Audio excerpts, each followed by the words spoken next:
ici, j'en ai au moins 45. Mais tout le monde a 5 pour la lelo. Les restes, tout le monde prochainement avant tout Sambela pour la souka. Amen. Premier signe pour remarquer que votre comment, pour remarquer un chantier inachevé. Finabino, ils ont un chantier inachevé et belé. Pour qu'il n'y ait pas de souka. Dans nos voisins, tout na yeloba, li kamunini yo banda penzo kena na motina suka. Et c'est normal, tiens. Mais si on a un bande kono, basaka na ligne wana, banda ka bien, et ba souk sakate. Akoba na li kambo bien, mais yemo ka okata kaka boy. Yemo ka obebi sakaka boy. Akokota li kambo bien, mais essaye yebana akendaka na sukate. Oh, et l'on kolo. Ce n'est pas toujours le début qui compte. Est-ce que tout le monde dit Amen? Je peux commencer mal, mais je peux terminer bien. Est-ce que tout le monde dit Amen bien? Ah oui! Ruth, abandi Kobala, abandi histoire de mariage na Maclon. Mon Maclon, na hébreu, c'est maladif. Et l'eau est lemba. Amen? Maclon a koufa, a tigali veuve. Plusieurs commentateurs, Bazoloba, Ritz, quand on fait mon bal, il pouvait avoir 24, 26 ans. Veuve. Mais quelques temps après, Ayokutana Boaz, l'homme le plus riche. Amen, amen. Et Ruth a cité parmi les ancêtres à Yesu, selon la chair. Donc, je peux mal commencer. N'a pas la famille Paula, ma malédiction. Tout le monde était comment? Mais ce qui compte, c'est que Nzambo nazo tambula na ye, peuple soit zo memanga. Amen, nous en appoint comme nazo lobati. Famille était comment on peut remarquer plusieurs chantiers inachevés. Yaya, et ça normal te au bandara makambo ke na ngoti na sukati. Nzambo biso to ndimeli babenge alpha p omega. Alpha na omega. Et bandeli pe suka. Na katikati ya Emmanuel. Et yemoko tangwa yena sama belé, bien qu'il était combattu, résisté, empêché par des esprits et des hommes, mais à la croix il a dit tout est accompli. C'est comme ça mon sala. Et ça normal yo bandelo moko boye o suksate. Lorsque vous remarquez des chantiers inachevés, au banda projet moi qui tombe au tika. Obanda otika, obanda osundola, obanda osundola. Et c'est normal, tu sais. Tout le monde faisait, l'on est au Canada, ça lelo, paye salami. Est-ce que si nous avons des postes concernés, finalement? Alléluia. Il y a des choses que tu t'es dit le matin, peut-être la nuit, le journal, j'ai dit, je ferai ceci, n'a aucune place, songolo pagala. Peut-être si on a un rapport, mais on fait des gars, on et c'est normal. Et c'est aussi ça va programme dans la journée. Aussi ça va programme dans la semaine. Aussi ça va programme dans la mois, il y a année. Mais lorsque vous remarquez trop de chantiers inachevés, et c'est normal. Et ça parmi les signes majeurs. Est-ce que tout le monde nous a belaye? Si nous sommes là, que ta famille était comment, ils ont une fille dératée. Une fille dératée. On peut remarquer, l'isolo a fait nos mobimesa résumé na baraté. On rata mariage. On rata 3 fois diplôme d'état. On rata voyage. On rata kosomba lupan. On rata. Donc, so yo ki mutason loba. Abeta l'isolo a fait na ye. Et ça a résumé dans la raté. Il a raté ceci, il a raté cela, il a raté là-bas, il a raté. Et ça normal. Tika Nzambe, il allait racheter à l'omolo na molimo ko raté. Mbaloyo après séminaire oyo. Oh, na banalo ba mutumo wa yene lelo te. Après séminaire oyo. Nyoso Nzamba ko bongisa yo simba e ko raté oti. Nyoso Nzamba ko bongisa yo tatola e ko raté oti. Nyoso Nzamba ko bongisa omona e ko raté oti. E sika nyoso Nzamba ko bongisa okoma o ko raté te. O lobi amen nzamba kokisa yango. Vie de raté. Donc on a monté atikala na ba solo na ba photo. So bando betelo ba masolo, bamboka tambola, bato akutana na bango. Bambongo azwa. Mais concrètement atikala sune logo tezaka ba masolo na ba photo. Et ça normal. Ba raté. Yango Bible so ban Apocalypse on a totangaki chapitre 18 verset 11 babi les marchands de la terre pleurent parce que personne n'achète leur cargaison. Bato mimbongo ya sama bele bazo lela. Fo ba osomba sou ba marchandise na bangote. Frère na sama bele awa. Eza na bato bazo misala ya koteka ba étoile bato. Mukomona zo te na mboka moka neto sambela gloire ekiti na sisa na mateate. Kola obikata mais anzamba bina continuer. Na ebité si c'est pourquoi c'est que ça na mutu moko tikalia. Amen. Alors tout semble gloire ekiti. Ndeko moi c'est ça qui on a boy abali ça fait 12 ans de mariage ma bote zoyate. Nzoka bazwa esprit bazwa matrice na ye. Ba changer yango donc bazui matrice à maman ya 64 ans babami. Bazui aye ba ke koteka mo na monde à ténèbres. Donc c'est ce jour-là que j'ai compris que biloko yo Bible commun ça la réalité. Parce que moi en ma délivrance, il y a d'autres personnes qui sont sceptiques, qui ne croient pas à certaines choses que nous disons parce que même dans le domaine à côté, ça va interpréter la théorie biblique, mais ça peut vivre la Bible dans Nzambe. Matéye que ça na. Pour ça ba makamso ngana moni na ba via bato. Ko contredire ngadi matin au soir na rondi mote. Timugo wana Yesu nda okata biso. Neti mutu azui matrice na ye bateki. Azui ya mama 64 babambi pour preuve 12 ans ma beauté zate. Mais là on a joué biso ana bana 6. Amen. Et là au moins c'est impossible pas nzambe. Ata ba bamba ki ya ko bamba nzamba capable ko pikola ngo pe azongi selio ya yo. Amen, ça n'a pas makambo na lobité. Et ça n'a pas tout na musala. Aso musala. Ya koteka. Donc plutôt ko prier ka ko tembo kitinde ko na ko ikuna. Na ko bi matin biloko na biso to chae ya mwana ko vota biloko ni bo chana bi protocole boya na clinique awa. Ba ene liboso na che micro. Yo uti wapi? O mukolomoko to sako le kana biso na balabala. Tomoni kaka ba sous-vêtement na ya tchena singawana. Ba si soto kota to koti. To sa ba cérémonie likola ba sous-vêtement na tama ki ala tia sambelité pouf échange ça. Yo poso aka biloko no nyoso bonganga nzambe okotika oka libanda wana lupango na bino pesa clôturer te attention eza clôturer. Muta bomba na lekio mayele. Peba ni bilongi memitema te. You can see the poor bala on alliance kota na loboko batu nyonso baza pour yo. Alléluia. Okozala biloko esengeli bomba ozoko exposer ka ndenge wana. C'est comme ça que bazwa et matrice. Est-ce que tu peux nzamba zolo belaye? Il y a des gens qui marchandent. Bazo teka bétoile, bazo somba bétoile. Mukonsuna ote ala kisangani. La gloire de Dieu est descendue. On était en pleine prière. Il y a une sœur qui s'agitait là-bas derrière. Nakobi matin, ce qu'il a bimi, nakokoya na mungo on a un diamant. Oh, du protocole boyanaya, tout est micro ana. Yo, quand tu as dit non, on a fait ça pour se canailler. Après ça, $100, on a son maquilla, on a qui doit travailler dans mon diamant. Ma sœur n'a pas fait ça pour se canailler. Au moins, nous sommes tous nassi. Alléluia. Azalaka na état d'âme nini. Et tout commence par là. Alléluia. C'est comme ça que son étoile, donc au moins si na union se kenda na acte one. Parce qu'on travaille en bon diamant. Mais pas ton abayaka facilité, il te donne tout ce que tu as besoin. Mais ayebi o azolu kapana. Est-ce que tu m'as azoluba amen. Si tu n'as mis kola souka o mi batela. Est-ce que tu m'as nzamba azolu belaye. Et ça la livraison collective ou familiale, soit générationnelle.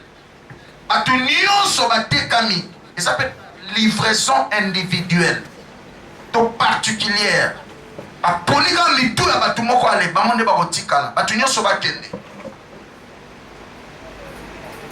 Nde lelo tokosambela biloko na fo ekweya. Nani alobi amen wana. Troisième signe encore répété, encore remarqué, des échecs répétés au seuil de la victoire. Ba échec na yo eyaka kaka soko moni lipamboli. Soko moni pena pembeni ya lipamboli. Okomi proche na bénédiction. C'est alors que tout se casse. C'est alors que tout se détruit. Bible au Bina Ecclésiaste chapitre 11 verset 3. Ceux qui m'appâtent à Indi, et Seigneur de libérer Mboula. Est-ce que tout le monde a dit amen? Amen? Mais combien de fois il y a un monde qui m'appâtent à Vina Indi boy? Obi malo penza Mboula enoka. Malo penza so simba. Malo penza ça va marcher. Mais et simba pété. Et ça normal, tu sais? Lorsque vous remarquez répétition, il y a un échec. Juste la veille à victoire. Et ça normalité. Seigneur, le cas de délivrance. C'est que soit tu l'eau qu'on a zone que c'est te kama. Moi yo kota na zone wana ezate. Donc makila na yo. Et ça la mingongo eko ganga. De prière to sala lelo. To continue au lobby. Mingongo e ganga kana makila wana. Yo oyeba to mwa ko komi pembe na lipamboli mungongo e gangi kuna. Bango bakoma kakuna te. Donc voilà, ba prometa ki yo zo numéro de téléphone lobi to benga yo meti lelo ba benga te. Alléluia. Les échecs répétés au seuil de la victoire. Encore remarqué quatrième signe, une vie de dépendance exagérée. Une vie de dépendance exagérée. À un certain moment, moi on a dépendre de ma body, tout un tas de trucs. Mais comme on a un âge, il faut avoir la responsabilité. Est-ce que tout le monde a dit amen? Amen? Et les parents ne sont plus obligés. Il y a qu'à prendre en charge. Et puis, ils sont commis à un certain niveau, ils ont besoin en charge. Et Seigneur, ils payent en charge. Nzamba kela batunde mwana. Tu vas voisin, ils ont combien en charge? Yo mona nazana no tengana no tete il faut bandaper. Est-ce que tu m'as dit amen? Et sinon il y a comme en possession. Tu comprendras comme si yo karane okela mapoba sunga. Non, tu es aussi appelé à aider les autres. À un certain moment tu fais un sens et destinée. Alors on a égocentrisme. Omi se pensera yomoko, ozalaka bien yomoko, mais faut attendre moi mutu moko tangisaka, moi mutu moko sungaka. Enzamba osepela na yo, elipamboli kolongwa na maboko na ote. Parce que comme il y a la réponse à prière à battre. Est-ce que tout le monde zoloba amen? Parce que si nzamba pesi yo abi bien que Sylvia za pembe no ko bonga, Jean za pembe no ko bonga. Donc ba prière nyoso nzamba opesa pa Jean zobe a obele la pan. Nzamba zo tinde pa na yo. Pourquoi? Parce que tu as un cœur qui aide les autres. Une vie de dépendance exagérée. Mon frère, et ça n'est loko yo, et ça y a soni na vie, loko la ko dépendre na moutouté. Nzamba bimso ne loko. Amen, nous en apprend ma comme na loko. Nzamba bimso na vie à dépendance. Et ça soni. Et c'est tout ce qui bat ba yebi que yone otungisaka bango de temps en temps. Tika kuna yebiso keza batu misusu basunga ko bakoma olemba yo bazoyebisa yo ndete mais basi bakoma olemba. Est-ce que tout le monde a lobby amen? Voilà pourquoi moko ba prière oyo kosala na séminaire oyo nzamba peso indépendance. Indépendance spirituelle, indépendance financière, indépendance dans tous les niveaux, dans tous les domaines. On lobby amen skolo alati sango nzoto. Cinquième signe, encore remarquer des efforts inondés de pertes. Des efforts inondés de pertes. Nous avons la quantité d'énergie aux eaux consenties.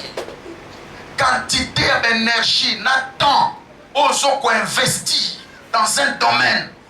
N'a pas résultat et ça n'a rapporté. Ils sont cocanate. Amen. Aux autres travailler dur. Mais le résultat est vraiment éloquent. Et lorsque vous remarquez ces choses, et ça parmi les signes, beauté kama, soit beauté kama. Sixième signe, des déceptions répétées. La déception répétée. Alléluia. Déception répétée.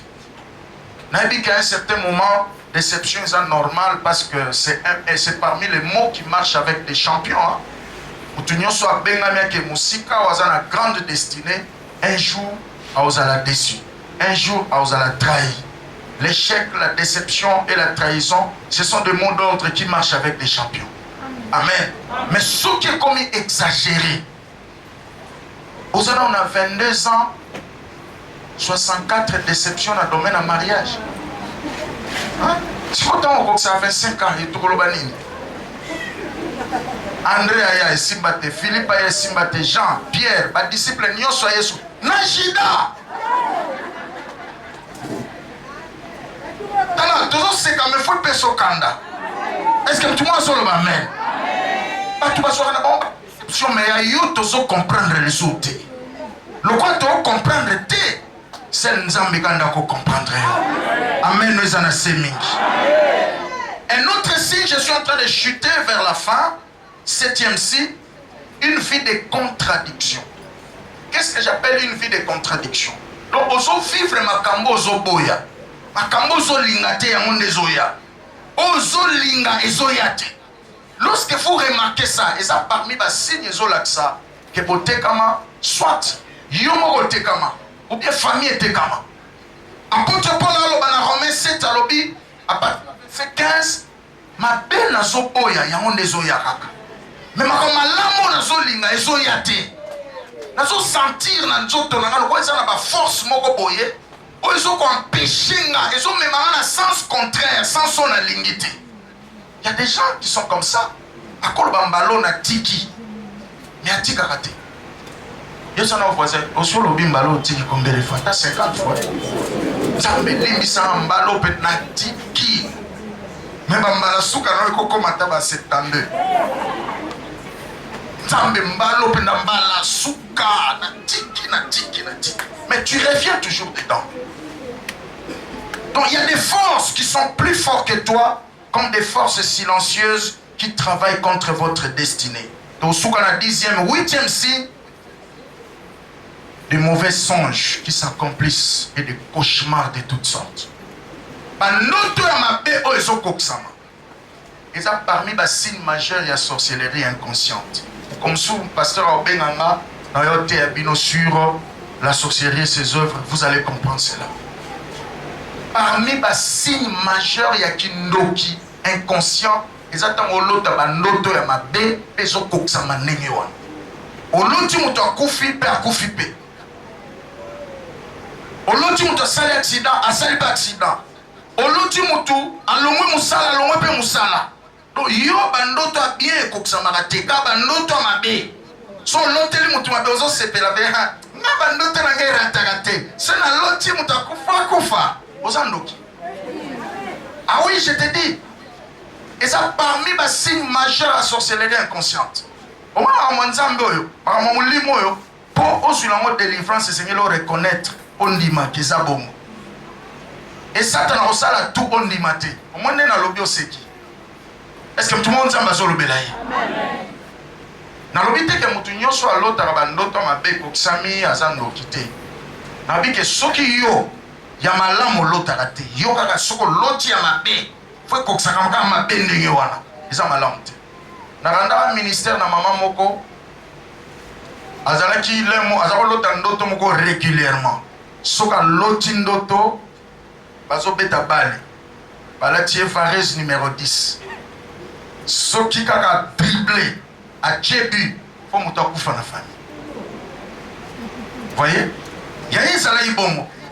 Et ça il y a de temps en temps, tant soit après 1 mois, après 2 mois, après 3 mois. C'est quand l'autre a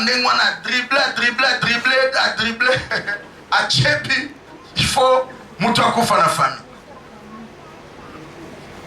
Et tant au thé, parce que j'ai parlé sur les combats spirituels dans les songes, tant la bandio yamba batou, ayeko yebisanga eloko na bi papa biloko lobi wana bandoto na na comprendre te soki kana loti ndoto balatinga varese na zo dribbler na soki na diebi il faut mutakufa na mamoza la sorcellerie inconsciente aja itembe quand on a prié lokanga linga ba image trop na bina intercesseur pour filmer to bandi chauffage akwei dans akwei bo mone bandi obimaka bisonde to latake biloko wana. Parce que la sorcellerie inconsciente va utiliser yo moko pour détruire vie na yo pe vie abatu sans que oyeba. Sorcellerie inconsciente c'est ça to benga sorcellerie par utilisation. Donc bazoko sale la yo sans oyeba. C'est la sorcellerie la plus dangereuse et la plus répandue. Et l'équipe même sorcellerie consciente. Parce que là, bazo utiliser yo sans que oyeba. Si tout son fait na ba quartier moko za misala molili makasi. Bato mingi basambelaka te batombaka victime ya biloko wana bakozwa yo babimi na yo bakozwa batravaille elongi na yo bazobima nango sanki oyeba okoma bakomo taxi ozaka ndoki bato bamonako na butu soki ekoloka soki eza yo te on t'utilise. Est-ce que mtu moko nzambe azolobela ye? Des mauvais songes qui s'accomplissent, des cauchemars de toutes sortes konegligeaka bandoto te. Ndoto eza lokola tableau de bord. Je sais pas s'il y a des gens qui savent conduire ici. Un bon chauffeur, c'est un bon interprète à tableau de bord.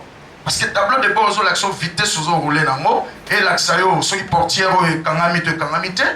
Mais là, il y a tout sous sophistiqué, c'est un bima, et c'est loba. Ce qui est piné, à côté à gauche, c'est bien terroyé, ça marche pas là-bas. Est-ce que tu m'as dit amen? Nous, c'est ça indiqué, c'est l'action niveau carburant, mafuta, dans moteur. Donc, et ça, bon, on peut na bandoto. Nous avons connecté destiné à mutu na bandoto. Donc, on a mutu mususu à l'otaka te, et ça normalité. Tout le monde voisin, on l'otaka. On l'otaka te ndeni. Et ça normalité. So l'otaka te, ça suspect. Et ça, on m'a dit à l'éloté. Comme si tu refumoulons bien. Amen. Des pertes. 9e signe, une vie de pertes et de dépenses incontrôlées d'argent. Une vie de pertes et de dépenses incontrôlées d'argent. Et ça, la bâtissouba dépense à Kambongo. N'habite vocabulaire ni n'a quoi utiliser pour expliquer bango. À cause de $100 na 10 heures. 10h30 kokinante à Siliciam. Penelo à malongate. Et sa possession, et sa normalité. Donc, et ça, voilà. Mingongo moko ezelara soka simbimbo soka simbira mbongo ale bandi kokanga na makila. Bango basimba ka mbongo ndenge wana te asimbi yango ndenge nini. Il faut to botola ye. Demuta bandi dépense à gauche, dépense à droite, dépense à gauche, à droite. Dans quelques minutes, mbongo nyonso esili. Azaki na makanisi ya malamu tango akina mbongo te metango mbongo ye on dirait ba effacer mémoire. Combien de cas tu traité dans un couple? Maman zoya zole la papa mobali nanga na comprendre te. Soka na mbongo te gentil bébé chéri na kosomba boye to ça ba projet. Une fois un mbongo, c'est comme s'il a perdu la tête. Donc il n'a plus sa tête sur ses épaules. Jusqu'à ce que mbongo nyoso aussi la nda songi mutu. Lorsque vous remarquez ces choses, perte, n'a pas dépense incontrôlée d'argent. Il y a que les signe aux olaxake au tekama soit au tekama. Est-ce que tout le monde nous a pas zolbelé? 10e signe auto clôturé pour l'élo. Parce que j'en ai au moins 56 ou 57 signes, donc on en a prochainement. Des phénomènes résistants qui imposent un grand retard dans la vie. Amen. Lorsque vous remarquez un phénomène résistant, et ce qui a un retard, parce que mon fille a monté ça la livre, et ça l'introduction, chapitre 1, chapitre 2, chapitre 3, et ça fait la conclusion. Il y a un David dans la adoré Nzambe la omniscient.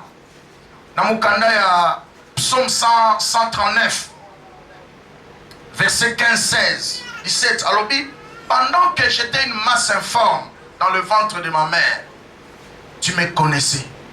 Et mes jours étaient inscrits dans ton livre avant qu'aucun d'eux n'existât.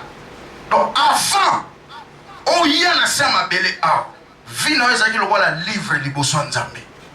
Donc na chaque âge, ozoko kende, ozoleka, eza na makambo nzamba bongise sengele salama. Avant 20 ans, eza makambo nzamba bongise la yo. Entre 20 na 30 ans, eza makambo nzamba bongise la yo. Entre 30 na 40 ans, eza makambo nzamba bongise la yo. Faut salama ekokisama.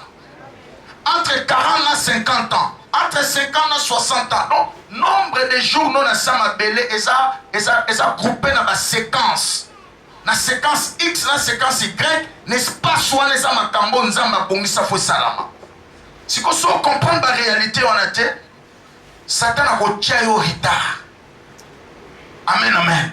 A retiré au retard. Nous, on a battu sur la carte de la Bible, on a retard à 18 ans. Moi, je suis à Goumama Moukongo.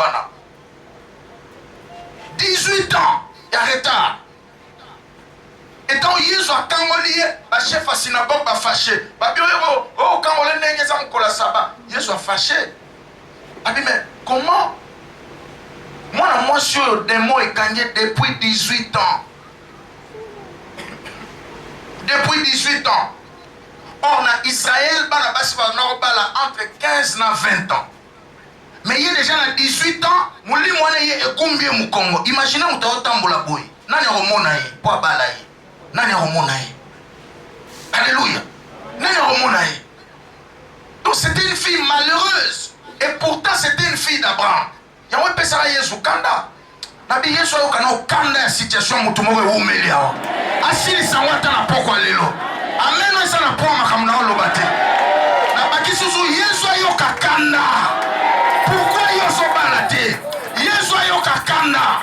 Pourquoi so balate? Yesu a eu Kanda. Pourquoi tu lelo déposer sa classe aux musalate? Yesu a eu Kanda. Pourquoi tu lelo aux locataires? Yesu a eu Kanda na situation qu'ils ont traversée. Et Kanda Yesu ont poussé directement à la délivrance. Bako bako loba ba lobby, bako bako linga ba lingi, bako bako boya ba lobby, mais censé lier sa kangoli. C'est ce qui s'est passé dans la vie à moi, monsieur. Depuis 18 ans. Ensuite, on met dans la Bible, moi, 12 ans. Yaya, sans une conscience dans ma kamboto loba, oh Satan a koyo kelo mawati. Au contraire, ako sepelo saka nengoana. Nanda kwa ba parents, ah Jésus poussana. Au sens où ba retard. J'aime dire ça.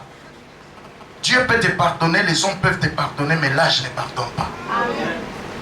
Yamo sa babilo msusu ke yé na ba âge moko boy kende kaka sala.